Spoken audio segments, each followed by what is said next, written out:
3rd, 2018. It's me, T. And the reason for that being, it's been raining, it's been overcast, it's been snowing, it's been shadowy. There hasn't been any natural lighting in forever. So now, since there is the brightest sun out, the brightest day, and I'm still doing my Riverdale reviews, and I have been taking notes like a motherfucker on every single episode that has been airing, because you guys have not gotten a Riverdale review since they went on hiatus for Christmas break. But don't worry, there have been notes. Just so many notes. So many notes. There's only 2 episodes recently where I haven't taken notes. Was Telltale Heart that aired recently, and the episode before that. The recent notes, the last notes that I took was the one of the wrestler. So it was the quinceañera notes and the recent notes from the episode that just aired. But I am gonna do that. But also I wanted to give you guys a few updates. Other things that I will be reviewing on my channel, I will definitely be reviewing this season of RuPaul's Drag Race All-Stars. I will make that a whole playlist, cause child, oh my god, oh my god, oh my god. The drag queens this season. I feel like this All-Star season is kind of better than last season, especially the eliminations and the way these queens are reacting, especially when Milk is so delusional, my god. Milk, who are you? I used to love you. You changed. What happened? See, you get a little fashion campaign. It goes to your head. Bitches lose their mind. Wait. Why? But that happens. Sometimes your faves turn and it just, I don't know, y'all. But I'm definitely gonna review it, and I'm gonna take notes on that, and I'm gonna make it a whole playlist. I'm still reviewing things on Netflix, because you guys are always asking me about the latest and greatest things that come on Netflix. I'm going to review that show Altered Carbon, that the girl from Riverdale is on, Haley Law, I think that's her name, who's in Josie and the Pussycats. She plays the chick on the keyboards. She plays Valerie. I'm definitely gonna review that, because I'm on episode 3, I think, and the show is really good. The acting is really good. I like the premise of the show, and I think it's very action-packed and things like that. So I'm definitely gonna review that. There's gonna be a lot more vlogs coming up, because a lot of you have been asking, where's my mom? I love doing videos with my mother. I'm gonna be doing videos with my mother. We are definitely going to be doing some videos together. So those are coming very soon. I'm so excited for that, because a lot of things are happening between February and April. So February, March, and April are like the biggest 3 months coming up. A lot of things are changing. A lot of things are happening in my life. So I'm super fucking pumped. So a lot of things will be uploaded. There may be like some weeks where there's a video every single day. There may be some days where there's multiple uploads throughout the day. So, cause I really wanna, you know, put more extra content, because you guys miss like a whole month of videos because of the weather. So I don't want you to ever think I'm neglecting my channel. That's why I'm constantly on my social media, on my Twitters and on my Instagrams and my Snapchats, which I always put in the link down below if you're not following me on those things. So you guys can constantly keep up with me and what I'm doing. And now, the review. So, the episode was House of the Devil. I'm gonna angle the camera this way, because if I angle it up the other way, the sun is like, hello, Tyler. We don't need that.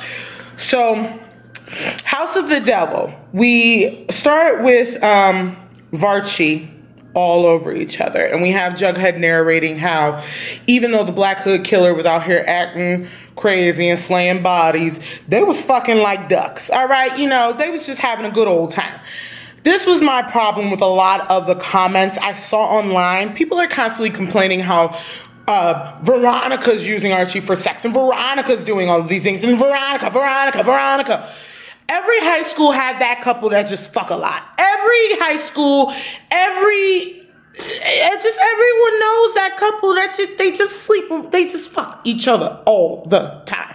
Like, they have a very meaningful relationship, but a good majority of relationship is just physical. We don't know the extent of the rest of their relationship. They just like being physically all over each other, and there's nothing wrong with that. Some 16-year-olds are just that sexually active. Just because you yourself as a 16-year-old doesn't mean you need to get all up in your feelings over some damn fictional characters. Calm down. calm the hell down.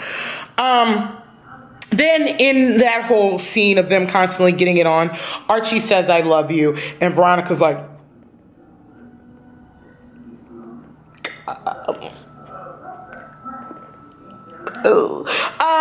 and he's like, oh, let me dip then.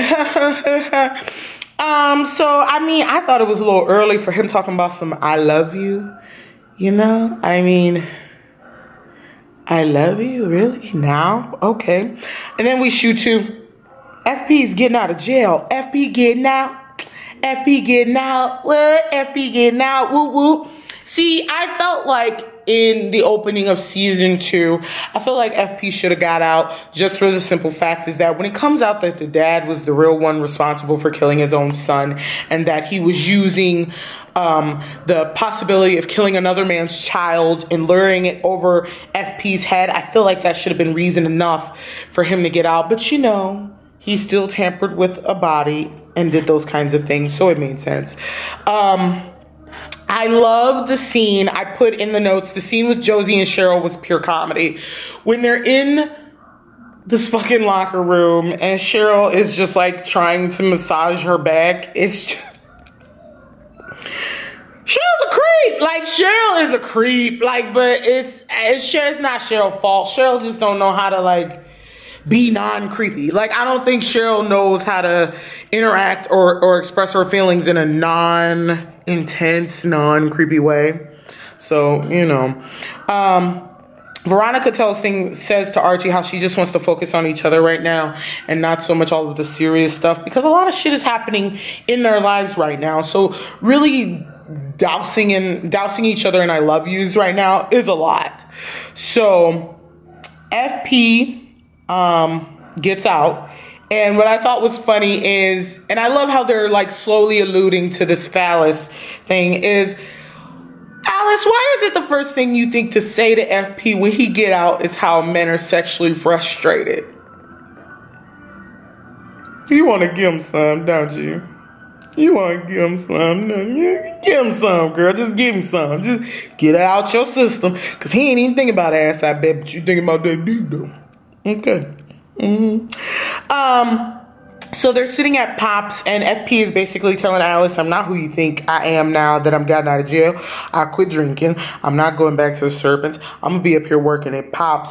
You know, I'm trying to have a normal existence because I want to be better for my son, you know. So then Jughead and Betty want Archie and Veronica to be the them of this episode. They want them to focus on finding more about the Black Hood Killer because they want to focus on being there for FP, helping him recuperate and things like that. So when investigating more about the Black Hood Killer and stuff like that, and going more into the murder house that Betty went into in the last episode, they call the daughter of the lead investigator who was a part of the murders of that house that happened when Riverdale first had their first set of murders. So they call, and the daughter is like, my father lost his mind in that house trying to solve what happened. Don't call me no more, blah, blah, blah. Now, you know something must have been really bad when the daughter is even like, don't fucking call me no more. I don't want to talk about this shit. My daddy's whole life was dedicated to that case and nothing came of it. Leave me alone. So I would already be like, I love the line when Archie's like, we have to go to, and she's like, what, the devil's house? What if he's home? I love because Veronica's like not with the shits at all. Like, I think that's one thing where I will always love about Veronica's character. It's like she's always willing to help, but when it's some super violent, super scary shit, Veronica's not with the shits. She's like, I don't know. I love that about Veronica. Like, she's down, but then low-key she's not down at all. Like, so we shoot to FP working at Pop's, and now he's getting taunted by Cheryl. She knocks over a milkshake and is, clean that up, plebe. Like you did my brother's blood. Like, and FP being all nice, you know, right away, we'll get you a free one on your hands.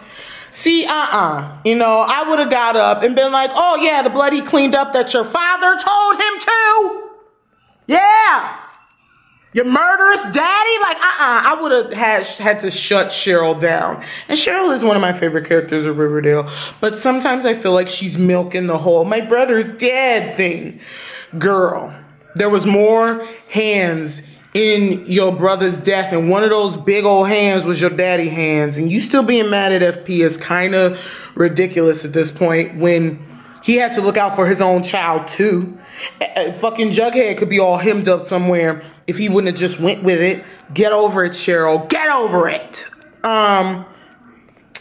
So then Penny is hitting up Jughead still, being a bitch, being Penny, and threatens Betty, cause Jughead like, I ain't doing shit for you, bitch. I did my one-time thing to leave me the hell alone. And she like, that little girlfriend of yours, Betty, is it? See, you know, there is nothing menacing to me about Penny. Penny just need a cold cock to the face. Just a good left hook. Just pop, get that bitch in the mug, and then be like, what? Serpent who? Serpent what? Serpent nothing, bitch. Like, you know. The Riverdale ain't like gangster. We not gonna do all that. So can't do that now. And oh, and also guys, I wanted the notes to reflect like more of the bigger major moments in the episode and not all the fluff in between. So we get through the reviews much quicker and you get to the point. So we get to Archie and Veronica investigating the house. And then we learn more of the details. And I like how they shot this. They go into the house and they see like itty bitty details. They see, you know, imprints on the walls of where they put the markings of their kids growing. We see a frame where a woman holding a baby that was on the ground. Of course, we see the cobwebs, and we see a little box in the corner where it has all of the files and the information. And then we learn how the Reaper came at night after everyone had gone to bed. And he came and shot the mom first. And then he shot the father because the father was coming to get the mama and the kids were hiding under the bed. And he shot the children under the bed. And when they were going through the files, they found out that it was actually a family of 5, not a family of 4. Oh, shit. Okay. So now they got to find out who was this extra child. So then Alice finds out how Betty wants to help throw FP a party.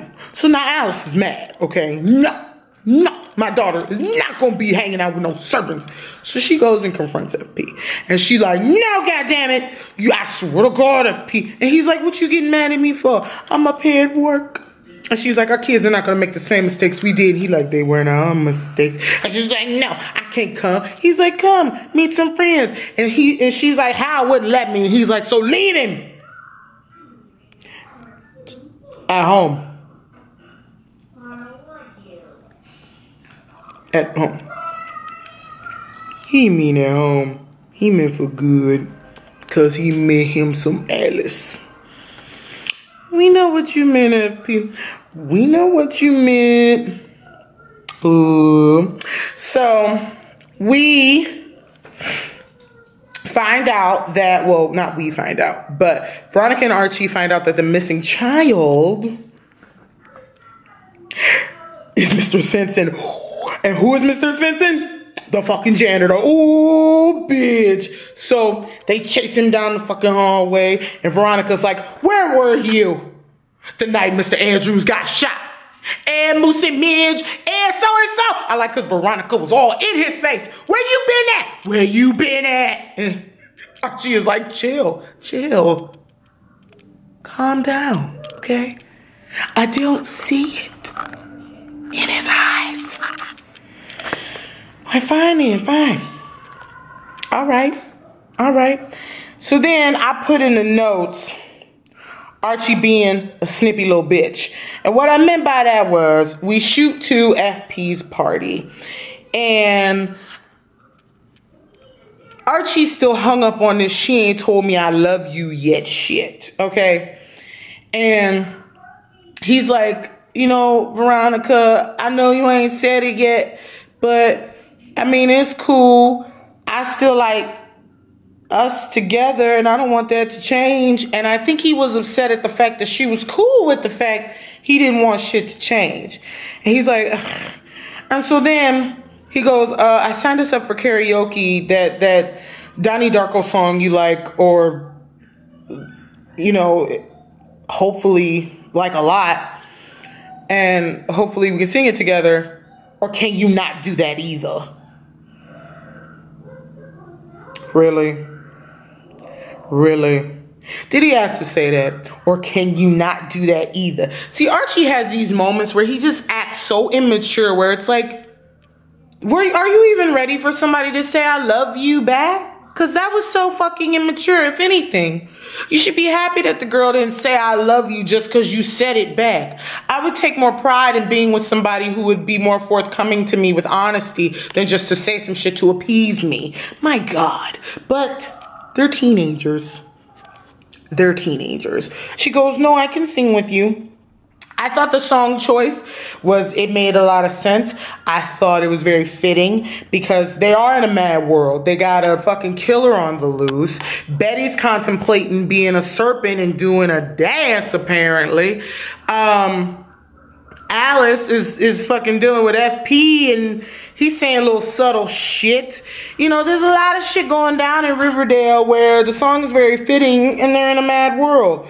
So they start singing. Veronica feels so out of place because, you know, Archie liked being a little biatch. So then Betty get up there and she starts stripping, y'all. Oh my God. Me and my mama was like, wait a minute.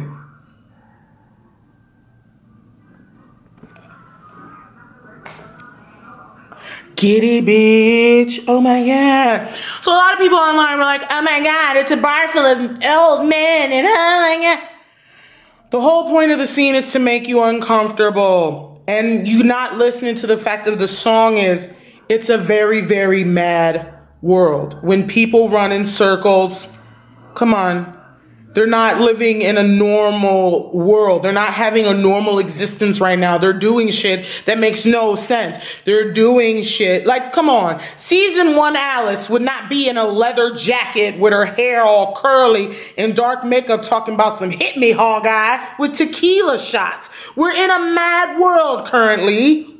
Would we ever have saw Season 1 Betty with her hair down? No. We are in different times. That is why Betty is stripping, because this isn't Betty.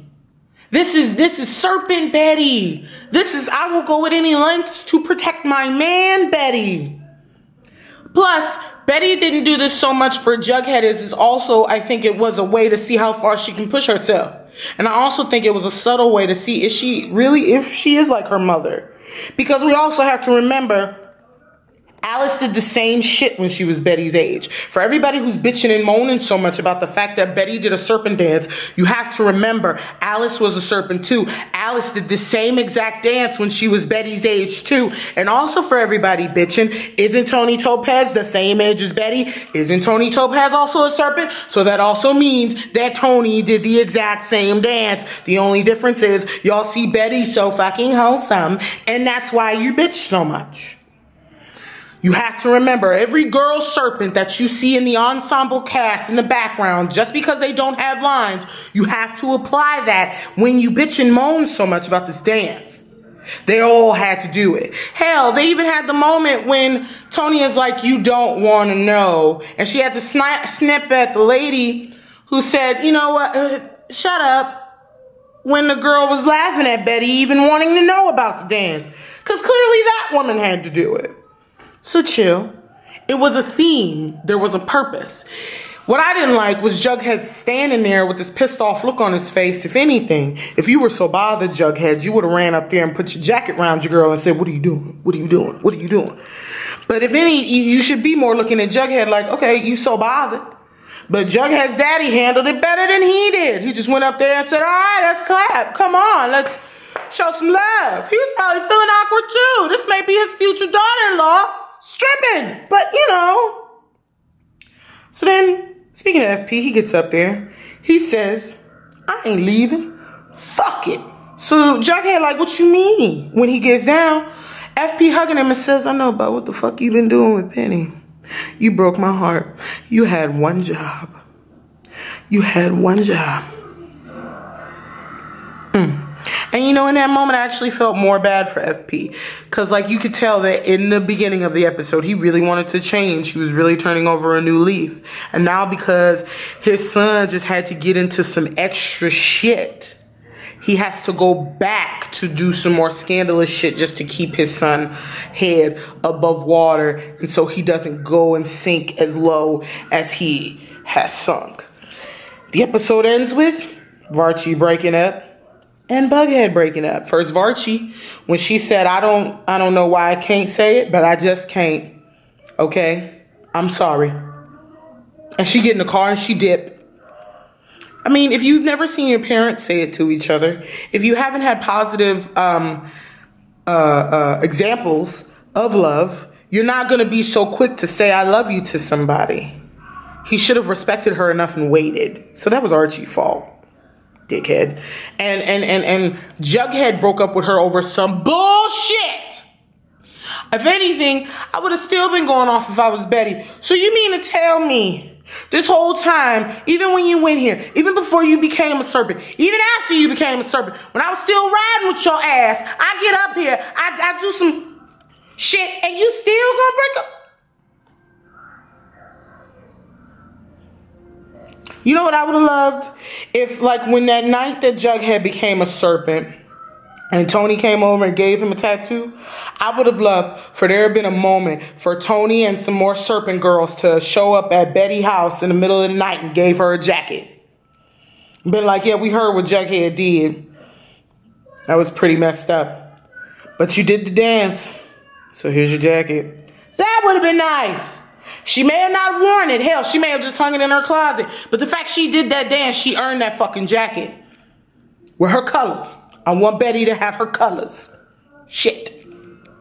Hopefully on the DVD when they release for season 2, that's like a fucking deleted scene. I don't know. But I think missed opportunity. I don't know. But I liked House of the Devil. I thought it was well written. I really liked how they did it. But yeah. I thought it was really well done. So I hope you guys like this review. The next one will be Silent Night, Deadly Night. So, like I say at the end of all my videos, if no one's told you that you're awesome and that they love you, I think you're awesome. I love you.